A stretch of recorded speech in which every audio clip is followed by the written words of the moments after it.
voilà, interview entre Vincent et puis la ligne représentée par Gilbert. Voilà, et c'est Daniel qui filme. Donc, tu peux te représenter? Je m'appelle Vincent de Rave et j'ai l'honneur d'être entre autres l'animateur du groupe de travailleurs sans emploi de la FGTB Luxembourg. La FGTB est un syndicat d'obédience socialiste. Je pense que dans les idées que nous défendons, on doit être relativement proche de la CGT. Et donc, je travaille dans le syndicat là depuis 6 ans. Avant ça, j'étais ouvrier en usine. J'avais été élu suppléant, délégué, et donc voilà, c'est comme ça que je suis rentré un peu dans la machine. J'ai fait pendant plusieurs années de l'accompagnement de chômeurs contrôlés par l'ONEM, l'ONEM qui est l'organisme de contrôle des allocations de chômage ici en Belgique, l'équivalent de notre ancienne ACEDIC. Donc depuis 2004, il y a des contrôles extrêmement renforcés, comme dans tous les autres pays européens, hein, c'est pas uniquement en Belgique, mais qui ont été instaurés en Belgique, et les syndicats ont mis suffisamment de pression pour pouvoir avoir une présence syndicale pour les chômeurs syndiqués qui le désiraient lors des entretiens, lors des contrôles de disponibilité à l'ONEM. Et donc moi j'ai fait de l'accompagnement pendant plusieurs années, et aussi j'ai donné énormément de séances d'information, des dizaines et des dizaines de séances d'information à des chômeurs dans toute la province pour leur expliquer à quelle sauce ils allaient être mangés et qu'ils connaissent un peu les règles du jeu qu'ils connaissent les règles du jeu avant de devoir le jouer. Et puis j'en ai eu marre de faire ça parce que je trouvais que c'était conduire les gens à l'abattoir et qu'on n'avait pas vraiment de moyens de pression. Pour moi, ce qu'il faut, c'est arrêter ces contrôles, ce n'est pas mettre de l'huile dans les rouages, même avec un rôle d'avocat. Est-ce que c'est un contrôle ou c'est une chasse, dire, à la radiation? Chez nous, on radie, le système il a été fait de façon qu'on radie, alors 90% des radiations sont complètement injustifiées, quoi. C'est tout d'un coup, c'est des erreurs carrément. Enfin, c'est le Pôle emploi lui-même qui... Et puis ces statistiques répondent aux politiques, aux demandes des politiques. Avant les élections, ça baisse, après les élections, ça augmente. Donc c'est une chasse. C'est-à-dire que le mot contrôle, pourquoi pas? Voilà, peut-être on peut regarder, mais là, chez nous en France en tout cas, c'est plus un contrôle. Ça n'a plus rien à voir avec un contrôle. Officiellement, le politique dit que c'est une aide à la recherche d'emploi. Mais ça en est où? Justement, c'est ma question. Au Luxembourg, est-ce que c'est une chasse? C'est pas au Luxembourg, c'est la province du Luxembourg. Province et Belgique. Est-ce que c'est une chasse pour faire diminuer les statistiques du chômage pendant les élections? Parce que chez nous, c'est ça. Hein, et faire baisser aussi le nombre de payer moins d'ACEDIC, etc. Est-ce qu'on en est là, chez vous? Tout dépend du point de vue. Le point de vue politique qui est défendu est que c'est une aide pour retrouver de l'emploi, et notre point de vue à nous, dans les syndicats et dans les associations, est que c'est une chasse aux chômeurs avec les buts que tu viens de dire. Donc là, d'accord. Est-ce que tu peux nous faire un historique de ton mouvement? Alors, j'allais y arriver. De votre donc mouvement. Il y a un moment, j'ai dit moi je ne veux plus faire de l'accompagnement comme ça à l'ONEM parce que je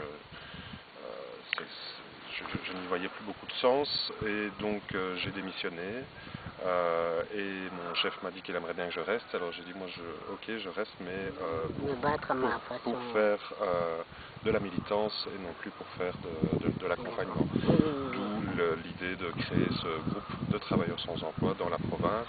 C'est pas moi qui ai eu l'idée, puisque des groupes similaires existent dans chacune des régionales, dans toute la Wallonie. Il y en a à Liège, on est structuré aussi au niveau wallon. Hein, donc tu as créé un groupe, tu as créé une nouvelle forme de militance? Les deux, je crois. Parce que la militance telle que nous, on la pratique dans notre groupe, je ne pense pas qu'elle soit pratiquée de la même manière dans les autres groupes. Ils font des choses super, mais pas les mêmes. Le peu ou beaucoup qu'on a vu, effectivement. Donc dans le groupe, pour le moment, là vous avez vu une partie du groupe, c'était les gens qui étaient dans l'envie de faire cet atelier et qui étaient disponibles pour le faire. depuis, je pense qu'on a commencé en 2009, début 2009, on a une soixantaine de personnes qui sont venues au moins à une réunion.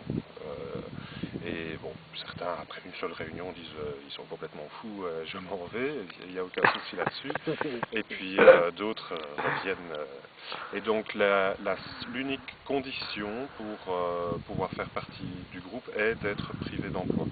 Ah bon? Ça peut être des gens qui bénéficient d'allocations de chômage, mais ça peut aussi être des gens qui sont à la rue, ça peut être des gens qui sont sans papier, ça peut être des gens...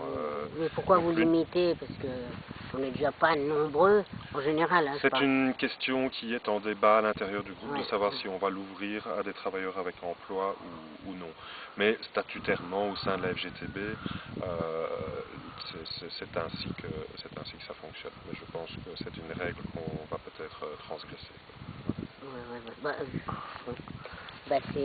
Tout à l'heure, tu as dit que tu en avais marre de toujours donner les règles de droit, informer les règles de droit, et tu avais l'impression de nourrir le système. Oui. Voilà, c'est ça. Hein. Donc j'ai bien compris.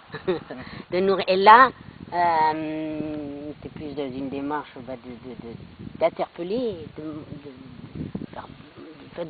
déjà d'informer cette fois d'une situation. Ce n'est pas ma démarche. De votre moi, groupe, oui, c'est ça. Moi, mon rôle, c'est de réserver des salles, de réserver des repas, de faire en sorte je parlais du groupe. De faire tout le travail administratif, la logistique, etc. Donc moi, mon rôle est d'être au service du groupe. Et puis aussi d'essayer, quand j'entends qu'il y a des demandes au sein du groupe, de pouvoir faire venir des personnes ressources très compétentes et de pouvoir donner au groupe des outils. Mais je ne suis pas là pour décider, et même bien souvent des choses que moi j'aurais voulu, le groupe a décidé autrement, et c'est très bien ainsi. Je suis, en tant qu'animateur, je suis le seul qui n'a pas le droit de vote à l'intérieur du groupe. Oui, d'accord. Alors ma question, elle portait sur le groupe, l'état d'esprit du groupe, c'est quoi? D'interpeller finalement, de montrer ce qui se passe. Je pense qu'il y a 4 axes. Le premier, c'est d'abord de pouvoir se réunir, de pouvoir être ensemble. Depuis qu'il n'y a plus les fils de pointage, les chômeurs sont chacun chez eux, isolés devant leur télévision. Donc il n'y a plus d'agora, il n'y a plus de lieu de parole, etc. Ça, c'est intéressant. Donc ça, c'est la première chose. Pouvoir se parler. Et aussi développer toute une série de solidarités à l'intérieur du groupe, des choses qui échappent complètement à mon domaine, mais il y en a un qui se retrouve, il y a une des dames là dans le groupe qui s'est retrouvée à la rue suite à des violences conjugales. Le lendemain, elle était hébergée, non pas dans quelque chose qui appartient à l'État, mais chez quelqu'un du groupe. Il y en a plusieurs qui ont pris leurs bras, une camionnette, qui ont été la déménager. On a trouvé un lieu pour mettre ses affaires avant qu'elle retrouve un autre logement. Et puis, elle a retrouvé un logement. Donc voilà, ça c'est la recréer du lien, donc. Recréer du lien à l'intérieur. Très important. La deuxième chose est une démarche d'éducation populaire. En Belgique, on appelle ça l'éducation permanente. Moi, je ne tiens pas du tout ce terme-là. Je parle d'éducation populaire. Et c'est de pouvoir donner des outils, non pas pas comme une doctrine, de dire voilà comment il faut penser, mais de pouvoir donner des outils qui permettent d'ouvrir les champs, qui permettent d'ouvrir l'esprit, qui permettent de reconsidérer les choses autrement, en invitant, comme je l'ai dit tout à l'heure, des personnes ressources, des formateurs, etc. Et toujours des gens pointus, parce que je trouve que ce n'est pas parce qu'on s'adresse à un public défavorisé qu'on peut leur mettre n'importe qui comme formateur. C'est justement à ce moment-là qu'il faut des gens hyper pointus. Le peuple, il ne comprend pas. Il comprend très bien. Mais le peuple, il ne va pas avoir les mots de gens qui parlent très bien, comme dirait Coluche. Il va avoir des fois des mots différents.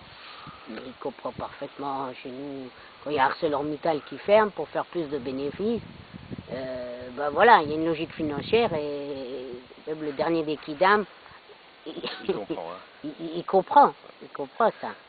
Donc ça c'est ce deuxième axe et je trouve que ça marche pas mal parce que quand je remarque en tant qu'observateur privilégié, puisque je suis très souvent avec eux, à quel point les discours ont évolué et ça permet chez la belle-mère le dimanche de pouvoir donner des arguments quand on va boire un coup au café et qu'on entend les